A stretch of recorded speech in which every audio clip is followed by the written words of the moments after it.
मसीह में प्रिय भाई बहनों, हर परिवार के पास कुछ अनमोल खजाने होते हैं। कभी वह दादी से विरासत में मिला आभूषण होता है, कभी पुरानी तस्वीर, कभी हाथ से लिखा हुआ पत्र और कभी कोई पारिवारिक रेसिपी। हाल ही में मैंने एक परिवार के बारे में पढ़ा। उनके पास क्रिसमस कैंडी की एक बहुत खास रेसिपी थी जो पीढ़ी दर पीढ़ी चली आ रही थी। वे उसे बहुत मूल्यवान समझते थे, उसे सावधानी से संरक्षित रखते थे। हर क्रिसमस पर माँ लगभग 40 पाउंड कैंडी बनाती और रिश्तेदारों, पड़ोसियों, शिक्षकों तथा दोस्तों में बांटती। सब लोग साल भर उसका इंतजार करते। अब एक विचित्र बात सोचिए। मान लीजिए कि उस रेसिपी को बच्चों में से एक को मिली। उसने उसे फ्रेम कर लिया, लैमिनेट कर लिया, सुरक्षित रख लिया, गर्व से प्रदर्शित कर दिया, सबको उसके बारे में बताया। लेकिन उसने कभी वह कैंडी बनाई ही नहीं, कभी उसका स्वाद चखा ही नहीं, कभी दूसरों के साथ बांटा ही नहीं, कभी उस रेसिपी का पालन ही नहीं किया। तो हम तुरंत पूछेंगे, अगर उसे कभी इस्तेमाल करना ही नहीं था तो उसे रखने का क्या फायदा? रेसिपी का मूल्य सिर्फ उसे रखने में नहीं, बल्कि उसे जीवन में लागू करने में है। प्रिय भाई बहनों, आज प्रभु हमसे प्रभु की प्रार्थना, लॉर्ड्स प्रेयर के बारे में ठीक यही कहना चाहते हैं। हम सबको यह प्रार्थना कंठस्थ है। बचपन से हमने इसे सीखा है। हर पवित्र मिस्सा में हम इसे पढ़ते हैं। बिना किताब देखे हम इसे कह सकते हैं। लेकिन यीशु ने स्वर्ग में रहने वाले हमारे पिता वाली प्रार्थना सिर्फ रटने के लिए नहीं दी, इसे हमें बदलने और रूपांतरित करने के लिए दिया। दुख की बात यह नहीं है कि हम यह प्रार्थना भूल गए हैं। दुख की बात यह है कि हम इसे अच्छी तरह जानते हुए भी अक्सर इसके अनुसार नहीं जीते। आज का सुसमाचार एक चेतावनी के साथ शुरू होता है। यीशु कहते हैं, जैसे अन्यजाति लोग व्यर्थ के शब्दों को दोहराते हैं, वैसा मत करो। यीशु दोहराने की निंदा नहीं कर रहे हैं। कलीसिया हर दिन इस प्रार्थना को दोहराती है। संत भी रोज इसे दोहराते थे। यीशु शून्य और खोखले दोहराव की निंदा कर रहे हैं। प्रार्थना जादू नहीं है। प्रार्थना प्रदर्शन नहीं है। प्रार्थना परमेश्वर को बहुत शब्दों से प्रभावित करने की कोशिश नहीं है। प्रार्थना एक संबंध है। उसी संबंध को इस प्रार्थना के पहले शब्दों में प्रकट किया गया है। हमारे पिता। ध्यान दीजिए, यीशु कैसे शुरू करते हैं। वे नहीं कहते हमारे सृष्टिकर्ता, हमारे राजा, हमारे न्यायाधीश। हालांकि परमेश्वर ये सब हैं, फिर भी यीशु हमें सिखाते हैं हमारे पिता। इन दो शब्दों पर ही पूरी प्रार्थना टिकी हुई है। अगर परमेश्वर वास्तव में हमारे पिता हैं, तो बाकी सब अर्थपूर्ण हो जाता है। संत थेरेस ऑफ लिसियू ने इसे सबसे गहराई से समझा। उन्होंने अपनी आध्यात्मिकता को छोटा मार्ग, लिटिल वे कहा। जैसे एक छोटा बच्चा प्रेम करने वाले पिता पर पूरी तरह भरोसा करता है, वैसे ही उन्होंने परमेश्वर पर भरोसा किया। जब वे दुर्बल थीं, तब भी विश्वास किया। जब वे असफल हुईं, तब भी विश्वास किया। जब वे पीड़ा में थीं, तब भी विश्वास किया। क्यों? क्योंकि उन्हें पता था कि वे पिता की प्रिय पुत्री हैं।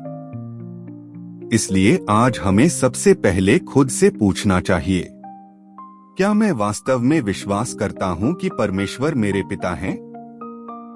सिर्फ दिमाग में नहीं, बल्कि हृदय में भी। क्या मैं उन पर भरोसा करता हूँ? क्या मैं उनकी ओर दौड़कर जाता हूँ? क्या मैं मानता हूँ कि वे मुझे प्रेम करते हैं? या अभी भी मैं उनका प्रेम कमाने की कोशिश कर रहा हूँ? फिर यीशु हमें पिता के पारिवारिक मूल्यों को सिखाते हैं। तेरा नाम पवित्र माना जाए, हर अच्छे परिवार में पीढ़ी दर पीढ़ी कुछ मूल्य हस्तांतरित होते हैं। परमेश्वर के परिवार में पहला मूल्य पवित्रता है।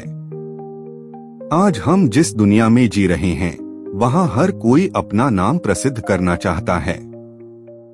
सोशल मीडिया हमें खुद को प्रमोट करना सिखाता है। यीशु कुछ और सिखाते हैं, परमेश्वर के नाम की महिमा। संत फ्रांसिस ऑफ असिसी ने इसे समझा। उन्होंने चाहा कि उनका पूरा जीवन परमेश्वर की महिमा गान बन जाए। लोग फ्रांसिस की ओर आकर्षित होते थे क्योंकि वे उनमें परमेश्वर की सुंदरता देखते थे। जब लोग हमें देखें तो क्या वे परमेश्वर को देखते हैं?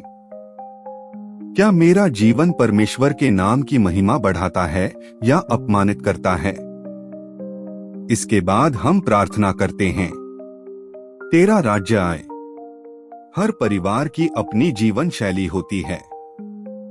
पिता के परिवार की जीवन शैली ही परमेश्वर का राज्य है। परमेश्वर का राज्य सिर्फ मृत्यु के बाद जाने वाली जगह नहीं है। जहां भी मसीह किसी मनुष्य के हृदय में राज करता है, वहां राज्य की शुरुआत हो जाती है।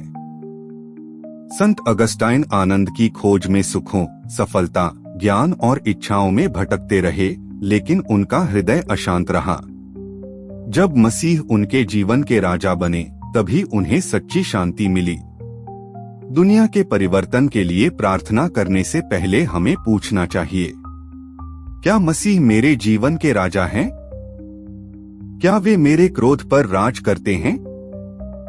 मेरे घमंड पर, मेरी लालच पर, मेरी स्वार्थपरता पर, मेरी क्षमा न करने वाली मनोवृत्ति पर? अक्सर पहला मिशन क्षेत्र हमारा अपना हृदय ही होता है। फिर यीशु हमें सिखाते हैं, तेरी इच्छा स्वर्ग में जैसी पूरी होती है, वैसे पृथ्वी पर भी पूरी हो। यह पूरी प्रार्थना की सबसे कठिन पंक्ति हो सकती है, क्योंकि स्वाभाविक रूप से हम प्रार्थना करते हैं, मेरी इच्छा पूरी हो, मेरी योजनाएं, मेरा समय, मेरी इच्छाएं। लेकिन यीशु दूसरा रास्ता दिखाते हैं। गत्सेमनी में उन्होंने प्रार्थना की, मेरी इच्छा नहीं, तेरी इच्छा पूरी हो। संत इग्नेशियस लोयोला ने बाद में इस प्रार्थना को अपनी आध्यात्मिकता का केंद्र बनाया। प्रभु, मेरी स्वतंत्रता, मेरी स्मृति, मेरी बुद्धि और मेरी पूरी इच्छा को मैं आपको समर्पित करता हूँ। यह उस व्यक्ति की प्रार्थना है जो पिता पर पूर्ण विश्वास करता है। इसके बाद प्रार्थना पिता की देखभाल की ओर मुड़ती है। हमारा प्रतिदिन का भोजन आज हमें दे। यीशु हमें 10 साल का भोजन मांगना नहीं सिखाते, सिर्फ आज का। परमेश्वर कृपा एक दिन में देते हैं, शक्ति एक दिन में, दया एक दिन में। मदर टेरेसा कहती थीं, परमेश्वर हमसे सफल होने की नहीं, विश्वसनीय होने की मांग करते हैं, एक दिन में।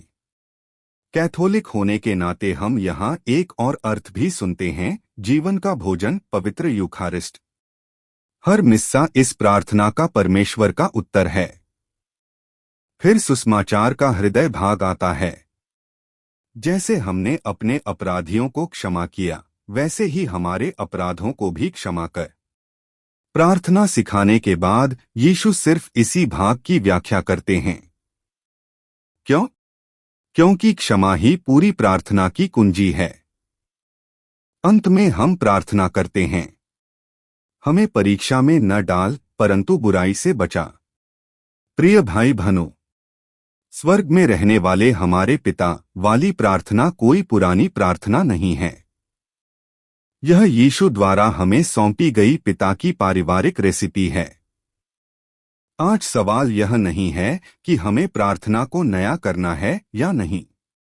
सवाल यह है कि क्या हम इस प्रार्थना को हमें नया बनाने देंगे? क्या हम इसे सिर्फ पढ़ेंगे या जिएंगे? क्या हम इसे सिर्फ संरक्षित रखेंगे या खुद को रूपांतरित होने देंगे?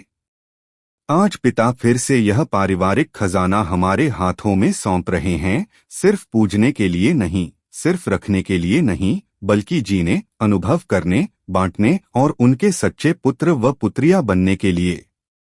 आमीन।